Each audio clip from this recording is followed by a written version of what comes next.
Sinim, welcome to the first question and answer video on this Sumerian language channel. Since my last video a couple months ago, a bunch of you have left questions for me on the YouTube comments and on my Tumblr page, and so this video is to answer hopefully all of them, if not as many of them as I can. So let's jump right in. The first question is from an anonymous Tumblr user who asks, "Why is it taking you so long to make the Q&A video?"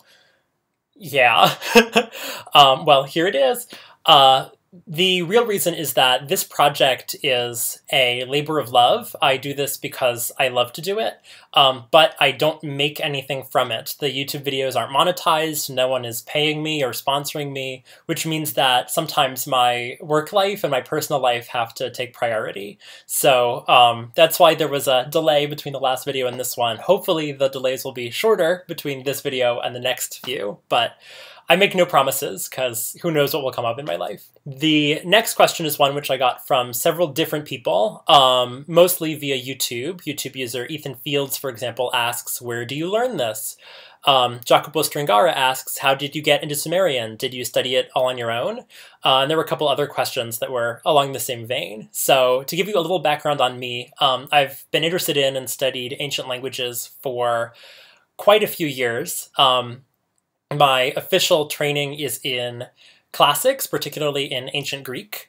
If you want to learn more about my more academic credentials, I'll put a link to my personal website down below so you can find out a little more about me that way. I've been interested in Sumerian, though, for about 5 years, since around 2010. And I'm entirely self-taught. I've never taken any classes on it. I've just used a lot of online resources as well as books in order to train myself in the language. I got interested in it because it's very different than any language I'd previously studied. It's not Indo-European. If you know about historical linguistics, you know that many languages of Europe and of parts of Asia are all related to one another and share a lot of similarities. Sumerian is not one of those. It's very different from other languages which I've studied and from languages which many of you are probably used to, including English, which these videos are primarily in. So because of that, I wanted to find a language which I found interesting, and Sumerian I think is an absolutely beautiful language. I really love it, and so I got into it that way. The next question is another one which I've gotten from quite a few different people. YouTube user Grande Explosao, I hope I'm pronouncing that right, asks, "Which resources do you use to learn Sumerian?"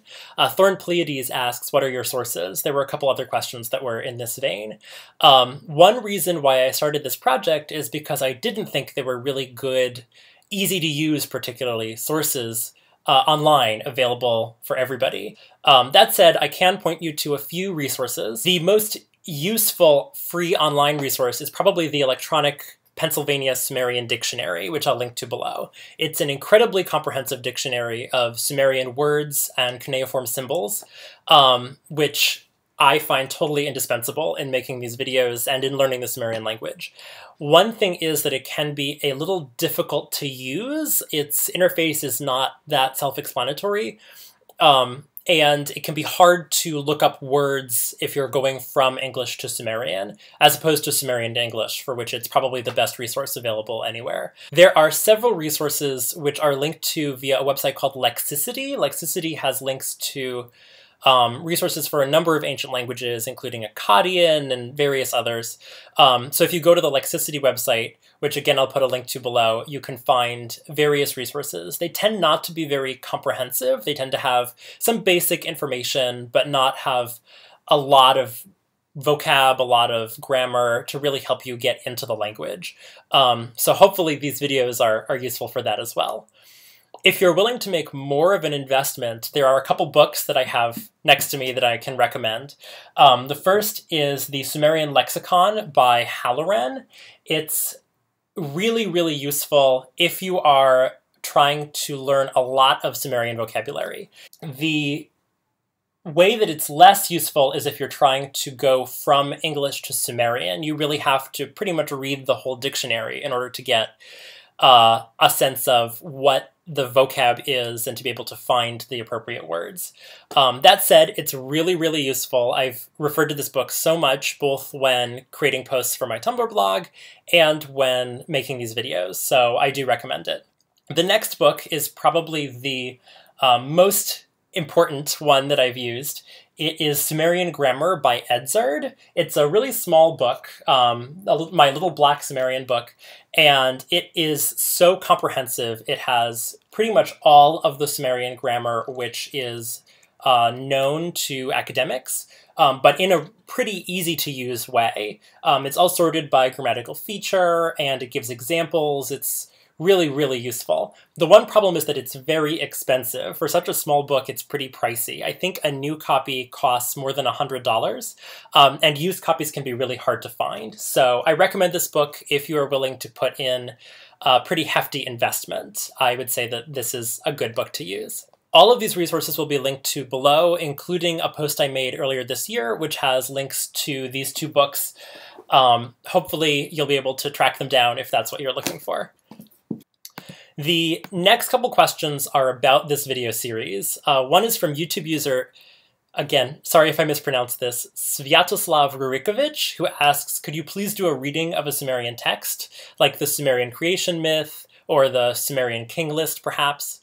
I haven't had this in my planning, but if I get more people who say they're interested in me doing something like that, I definitely would. It would be a different kind of video. It wouldn't be a lesson to teach vocabulary or grammar. It would just be a reading to try to get maybe the sound of Sumerian. So if you comment below and say, hey, I'm interested in that, then maybe I can put a couple of those videos in the pipeline. The next question is again from YouTube user Grande Explosao, who asks, are you going to teach us Cuneiform? Cuneiform is probably the part of Sumerian that I know the least about, so I'm not planning on doing any Cuneiform in this video series. The videos are intended to be, again, conversational. They're intended to be about the spoken language rather than the writing system. But if you check my blog, there are some posts on Cuneiform, some links to Cuneiform texts. Or if you go to, there's another Tumblr blog I really recommend, which is R.S. Benedict's blog. Again, a link will be below. That blog posts a weekly Sumerian vocabulary item, which includes its Cuneiform symbol, as well as how to pronounce it and a little bit of info about the word. So I really recommend that as a resource if you want to learn more about the writing system.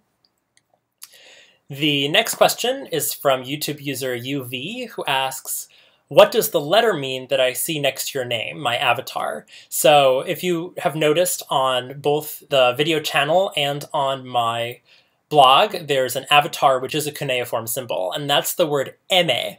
Eme means tongue, like your tongue, and also means a language. So, for example, the Sumerian language is Emegir. Gir is an adjective used for various things about Sumer and Sumerian.